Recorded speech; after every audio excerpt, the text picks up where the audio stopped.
she does what she does at work, she comes home to me.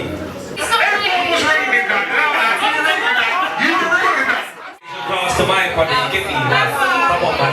Good brother passed away today, so you get me? Forever lives. And he's from around there as well, so I'm a West Boy himself. But I have to hail him up, you get me? And pick up his family, man. You get me? Real talk. Nah, yeah, trust me, fam. So I don't know about all that shit you just talking.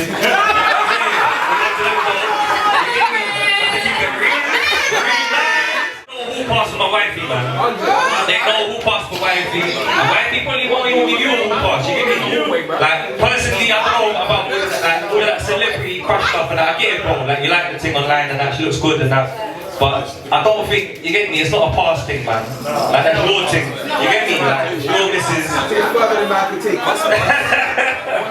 You get me? But yeah, man, I don't know about all that sharing and that. You get me? I'll be honest. Go on, Lola. I just feel like any situation or relationship like that is just dead. Like, if I was with a man, I wouldn't expect him to post me up in that fashion because I would expect him to have a certain level of respect for my body and not do that. So he's already feeding into that narrative when his wife left the house like that. Do you understand? So to me, when you conduct yourself in a relationship, you need to look at your side of it as well. You can't just be pointing fingers. And any man that goes on the internet, beta male vibes. You're going on the internet chatting shit about your wife. I'm not into that. Like, talk to your missus. You should have talked to your missus when she left the yard with the panties on. When you get home, it's on.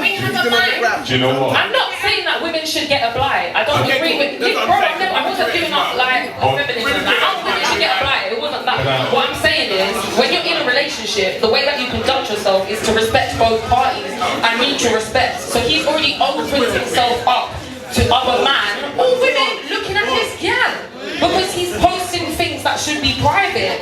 So he's already sexualized his woman out to the nation on social media, which fundamentally I disagree with. So he's already done that. So when Usher wants to serenade your gal and she's wearing, I saw the picture, she didn't look good in it, but she's wearing that. If she was my girl, I would be like, where you going? What are you doing? I wouldn't let my girl leave the house like that because I don't want people looking at you in your underwear. It's not for everyone. But then slating your missus online is just, that's dead. That's weirdo. Easily been avoided if there was a conversation had beforehand. Do you know what I'm saying to you?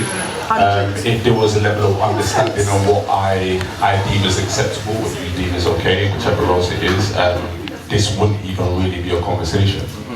I think obviously he's gone wrong in regards to going on the internet and speaking about his woman and ranting and whatever else it is. But again, like I said, if you're having conversations beforehand and understand the person that you're in a relationship with beforehand, this isn't even conversations that, because you understand the line and the level of respect that you should have for each other and what's supposed to be warranted. For me, if I'm with a woman and she wants to go out with her friends and she's dressing in a certain manner or whatever, it's a conversation that I need to have with you beforehand about my level of comfortability with you being outside and these things, you know what I mean? And get brought up on stage and danced on, like breezy dance. Like a breezy dance. How are you handling it? Is it a deal breaker for you?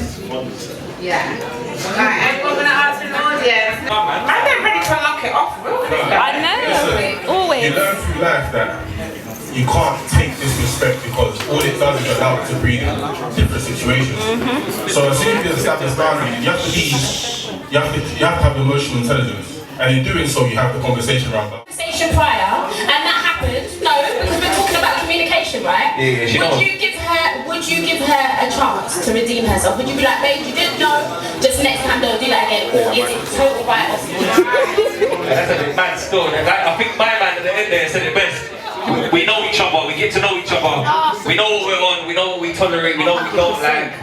So sure you know, man. We don't know. I have to agree with what you said in that if you're in an established relationship to the point where we're having children and we're out in the public and the world knows we're together, then we should have already established what our boundaries are before we go in public.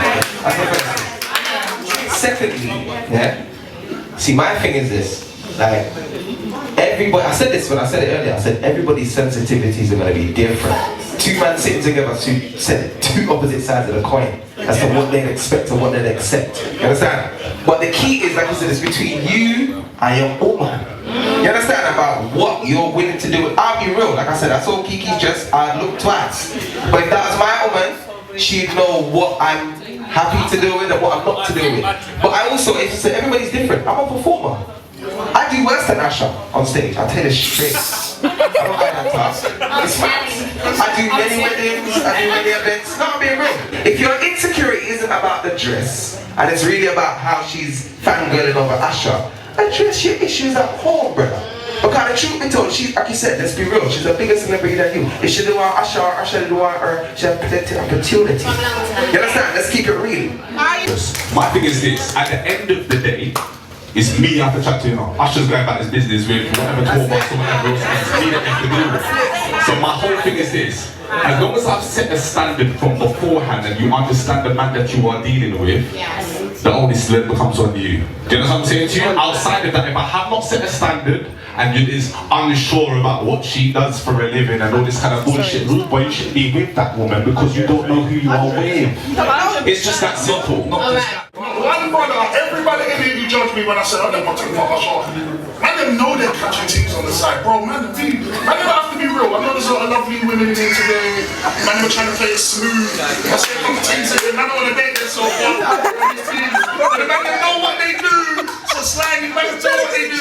If she gets me on the Usher, let her do her thing. And man, they know what they do. So maybe that's just my thing. I just want to say all of it. Just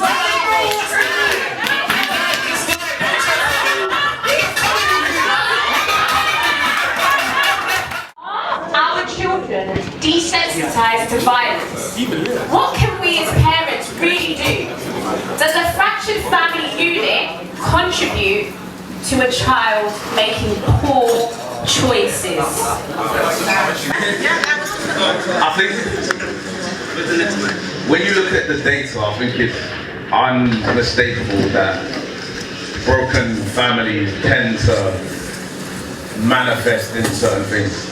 So mental health disorders in children go up and social behaviour in children goes up. So I think it's addressing that. Now, a lot of the conversation, especially online, has been, well, as soon as dads exit the home, kids run wild. Which is kind of true, right? So some of the research shows that it's more about the relationship between the parents, and the better the relationship between the parents, the better the bond of the child. And so a lot of it comes from people separating, not having good relationships with each other, and that affecting them. So that would be my answer to the first. I think definitely as a society we're desensitized to violence, let alone children. You know, and there's something about social media that is almost bipolar inducing. You know, you can go from seeing somebody burying their son in one post to somebody graduating in the next post. And it makes us very unsure of our emotional response. And so what you're seeing is a lot of people growing apathetic. And I think part of the issue is parental regulation of these apps. I think we're all desensitised to violence purely based on social media, and I think that's children, that's adults. But it's not just children filming incidents that happen in the street, it's adults filming incidents that happen in the street and posting it on social media or posting it on Facebook. And I think we all have to be accountable. That could be your child being stabbed, and people are so quick to post it. So that's the issue I have with social media, and I think that social media needs to be held much more accountable for these posts. And it's going to take a family or somebody to sue one of these big companies in order for this to stop, because this can't continue that we're seeing children be stabbed. I stopped watching social media because I was seeing an Arab man getting his face blown off in Pakistan somewhere. You know what I'm saying? The desensitisation is not just about what we do in our own backyard with our family. It came from way before us. You see what I'm saying? Like, we then end up blaming ourselves for something that's not even our issue. Do you get what I'm saying? So how do we sort that out? How do we figure that one out? Do you get what I'm saying? Because literally I remember being in WhatsApp groups and like saying to man, you see, if you send a certain video, put a warning on it. I don't want to open that and see that. I don't want to open that. That's my choice. You get what I'm saying? But we choose to keep watching these things. And guess what we then do? We choose to watch them in front of our children as well. Actually, enough people do that. Like Peter said, enough parents are in denial of what they do in their home and what they allow their children to see first. You see what I'm saying? So that's important, like, because we all are desensitized, and then we just pass it on to our children. Definitely. So sorry, the first question. Yeah, definitely.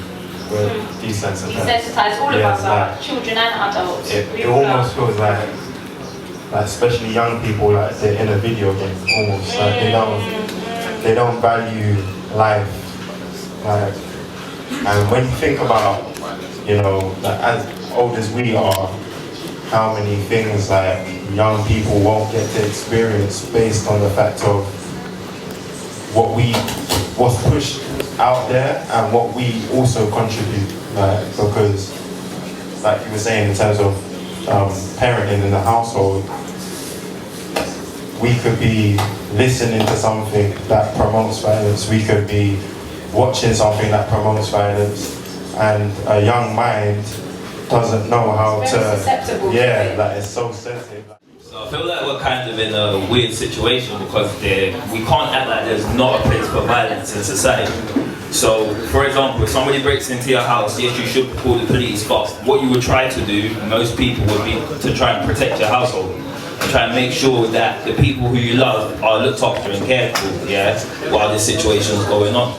So I think a lot of people have a hard time distinguishing between what should be protection and then generally what should be like general violence. And I think that's what causes a bit of the issue. When we're talking about like single parent homes and we're talking about broken families as well, you've got to think about the amount of children who want to protect their parents, you know. So you've got a lot of young males as well, and now we're seeing it in society, young females stepping up to the plate and saying, don't worry mum, don't worry dad, I'll protect you. Because they've seen what their own family members have gone through in terms of things like domestic violence, as my brother over here was talking about, you know, situations like that. So I think it's a hard thing for us to unpack because it's not just about one thing. There is a situation where you would expect someone to be to assert their dominance in an aggressive way. So for example, if someone steps into your wife and you're like, listen bro, this ain't the time and place, and they're still stepping to your wife, they say, listen bro, this ain't the time and place, there's only so long before you're gonna say, listen bro, do you wanna step outside or something, cause this is not going the way that I'm saying, innit? So, and there will be an expectation of your loved one for you to do something like that. And it's perpetuated by the things that we see. So I don't think it's so clean cut, but at the same time, like my brother over here was saying, sometimes teaching people to learn how to call the police and stuff like that. Obviously your situation wasn't the way that you planned it in your head. But you know, yeah, definitely not. But you know, when we have young people, we still have to allow for that. Otherwise, what happens is they feel like they have to protect the home. They feel like they have to get aggressive or violent. So yeah. And I feel like even subconsciously, yeah, because a lot of women and men have been trained to see men as just sperm donors in some way, innit? So once the sperm's been donated and you've grown the baby, that loving the man now is secondary, and making the effort to show the man that he's loved and appreciated can go by the wayside. And the man himself, I've heard about men feeling jealous of a baby and all sorts of things.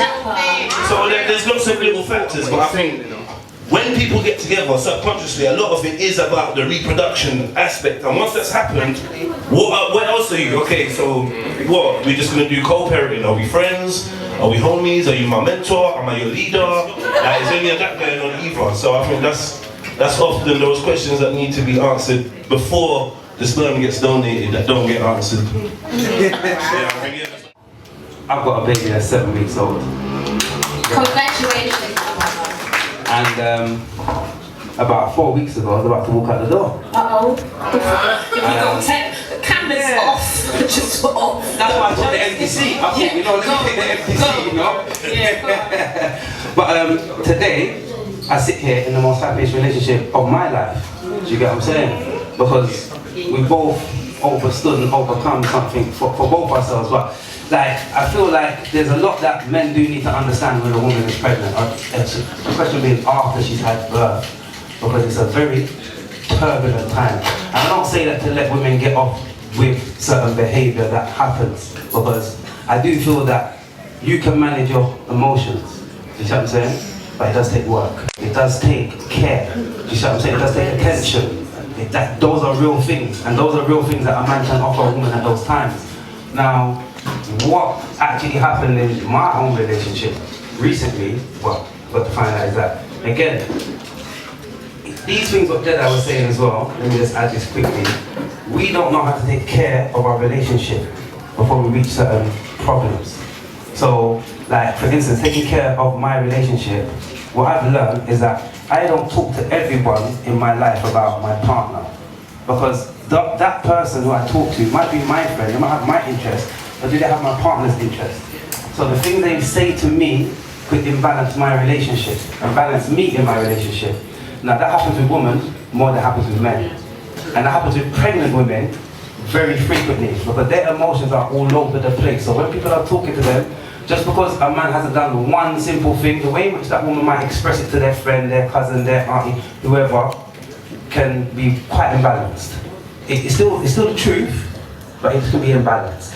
Now the way that that person then talks back to them about you can be heavily imbalanced based on what they've received. We've got 10 seconds. You see what I'm saying? So a lot of relationships can break up because our power of communication is not as powerful as the communication I might have with somebody else, or the woman might have with other people, who then takes the relationship. And then it gets to all those things what Jedi said.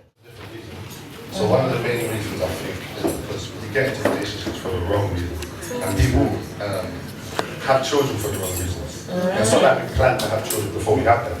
We just find out, I'm going to be a dad now, you know what I'm trying to say? So we're not preparing for these things. And this is probably the most important thing we're ever going to do in our life. Another thing I was going to say is because the relationship dynamic always changes. And it's kind of hard for a man to accept, I'll be honest, because as a dad, your role is to be good to the mum and to be there for the child. Yeah, so straight away as a dad, you have to take into account what the mother feels and what the child wants. But as a mum, your sole purpose is to provide for the child. And for a man, it's kind of hard to accept that sometimes. As much as it's hard to hear, but it's true. When they like have to deal with a relationship when you used to be catered for, and then now you're catering for two people and not being catered to by anyone. Do you get what I'm trying to say? What I wanted to say is that obviously we're in this culture where, the man has to identify with the woman's feelings and understand and you know, be patient and I just feel like we're all from, well, I can't speak for all of us, but I'm from a culture where the women, the doulas and all these people, they get together with a woman, they sort her and help her emotionally. The man obviously tries to be balanced, but he focuses on being a man. And I feel right now it's like, in order for relationships to work, the man has to become more emotionally understanding, and I think that this is where society just moving us a little bit more sissified. Is she being the right wife that she needs to be? Is she making things, is she pleasuring it sexually? Sorry? Are all of And what's the time period you have to wait? 6 weeks or something? I think it's 6, so what? Is that important to you straight after having a baby? This is more hypothetical speaking, so I can understand if I'm wrong. Okay, fair. I'm willing to learn. That's okay. And this is more so what my idea of what I would want and what I think should happen. And so when you've got two people not understanding what they want from each other, and there's miscommunication, there's a lack of commitment to making these things happen, there's a breakdown. And sometimes the child, because both parents are tending to the child, they're not catering to I've heard each that. other's needs. I want to be very, very honest, and you don't like to use the word vulnerable. I don't like the word vulnerable, but I'll be very honest with you. I'm a man who's going through a situation where I'm fighting to see my child. Every fucking day, it hurts more than you can imagine. There's certain men that are going through these things that you don't hear their voices. You see what I'm saying to you?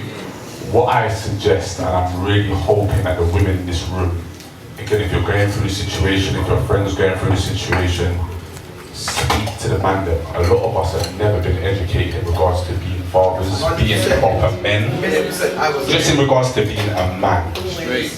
We've never been educated. 90% of the people that you know around, oh, my dad wasn't a and blah blah blah or whatever, and they've been raised by my man on the corner that they aspire to be like because he had whatever it was. Please, please, please speak to the man then, because again, like I said, we're now in a place where education seems to be very important.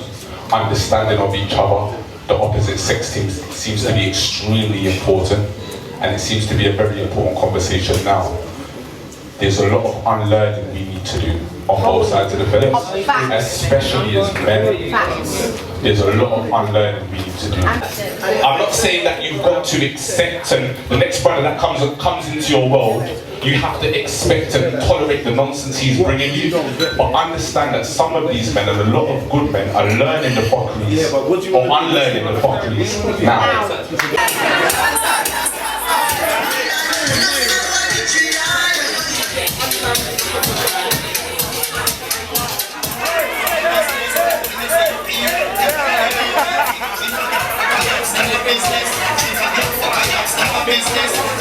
Tell a pussy with a man dip down, like Chinese watch so the clip down.